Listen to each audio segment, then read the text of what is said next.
Imagine standing in the shadow of the Colosseum, surrounded by marble, power, and pride, yet knowing your life is owned, not lived. In ancient Rome, boys were bought not for war or labor, but for beauty, obedience, and silence. Delicatus, the price of beauty in ancient Rome. In the bustling heart of ancient Rome, beneath the splendor of marble temples and the roar of the Senate, a darker economy thrived in silence, the slave markets. And within that human commerce, one group endured a fate both troubling and largely forgotten. Enslaved boys, trafficked not for labor or war, but for roles within elite private households. What would it mean to be a delicatus, a term the Romans used for a favored young male slave, often selected for his refined appearance and demeanor? To the crowd in the Forum or the elite circles of Palatine Hill, these boys were viewed as property, no different than furniture or livestock, stripped of identity, autonomy, and choice. Public auctions were held in locations like the Forum Boreum near the Tiber River, where enslaved individuals stood on platforms with placards listing their origin, skills, and physical condition. Young boys, often Greek, Thracian, Syrian, or Phrygian, were especially valued for their elegance, beauty, and docility. Their price was often determined by these perceived traits. Some were taken as spoils of war. Others were sold by impoverished families in the provinces, hoping for survival in desperate times. The Roman satirist Juvenal, writing in the 1st century CE, mocked the elite's indulgence, declaring, "A curly-haired boy costs more than a farm." His biting observation exposed not just elite decadence, but the empire's moral contradictions, where human lives were traded alongside cattle and grain, and where beauty became currency. Once purchased, the life of such a slave became one of constant surveillance, training, and restriction. Those destined for domestic roles in elite households were often subjected to strict discipline. Their days were spent grooming, performing, serving, or simply maintaining appearances. In the private quarters of Rome's elite, where senators plotted and poets recited, these boys lived under control, decorated but confined. The Roman Empire did not merely tolerate this system, it institutionalized it. The buying and selling of enslaved boys for household service was neither rare nor secret. It was part of the luxury economy of the imperial elite, woven into the very fabric of aristocratic life. And yet, this was only the beginning. Castration as control. The imperial court's secret practice. To the Roman elite, power was not merely exercised through conquest and law, it extended into every intimate corner of society, including the domination of enslaved individuals within the imperial household. Nowhere was this more disturbing than in the use of eunuchs in the Roman court, enslaved boys and young men whose altered bodies symbolized both submission and exclusivity. Within the imperial palace on the Palatine Hill, eunuchs known as spadones served in silence. These were not isolated cases. Their presence reflected Rome's uneasy embrace of Eastern customs. Though Roman writers often mocked eunuchs as symbols of Eastern effeminacy, they were widely employed, particularly those from Parthia, Cappadocia, and Asia Minor, highlighting Roman hypocrisy in matters of both law and taste. Historically, castration was technically illegal under the Lex Cornelia, yet enforcement was inconsistent.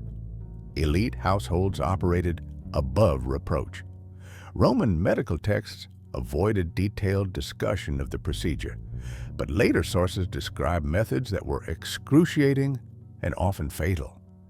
Many enslaved boys died from infection, blood loss, or long-term complications, all for the sake of preserving traits prized by wealthy Roman masters.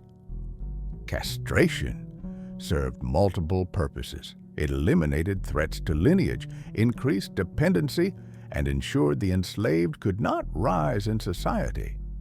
In many ways, it was the most brutal expression of Rome's obsession with control, transforming a child not just into property, but into a permanent symbol of submission. To the emperor's slaves, hidden lives inside Rome's imperial court, stripped of freedom, family, and personal agency, many enslaved boys were absorbed into the private spheres of Rome's highest elites, rarely emerging again with names or stories of their own. One of the most haunting examples was Sporus, an enslaved youth brought into Emperor Nero's inner circle. According to Suetonius, Nero arranged for Sporus to be physically altered, dressed him in women's garments, and held a public ceremony where he called Sporus his wife. He renamed him Sabina after his deceased spouse. Sporus traveled with Nero, appeared beside him at public events, and shared his private quarters. While some sources speculate about Nero's feelings, historians largely interpret the event as a spectacle of theatrical domination. Less about affection, more about showing absolute control. But Sporus was not the only one. Roman writers like Martial and Catullus occasionally referenced other delicati, spado, or pueri delicati, terms used for enslaved youths, chosen for beauty, voice, and presence. These boys were taught music, dance, and poetry. They poured wine at banquets, served in bathhouses, and entertained with practiced performances. In elite Roman homes, they became part of the decor, living ornaments of status. And yet, behind the grandeur, these lives were marked by constant danger. The court was a nest of intrigue. If a slave fell out of favor, was accused of disloyalty, or simply displeased a master, they could be beaten, imprisoned, or quietly executed. Suetonius writes of Emperor Tiberius, whose villa at Capri was the subject of horrifying rumors. Whether exaggerated or not, the recurring nature of these stories across sources suggests real abuse of power. It was not unusual for enslaved youths to be discarded the moment they ceased to be useful. The tragedy of beauty without voice. What made their fate uniquely tragic was the paradox they embodied: high visibility but complete voicelessness. These boys were dressed in silk, trained in art, and paraded before senators and poets.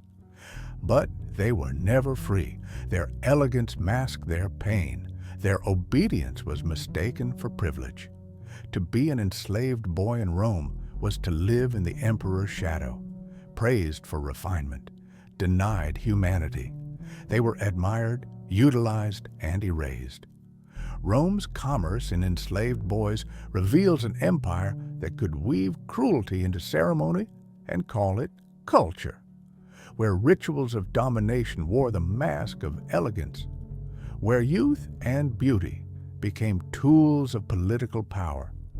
And perhaps most chilling of all, the stories of these boys are not always buried.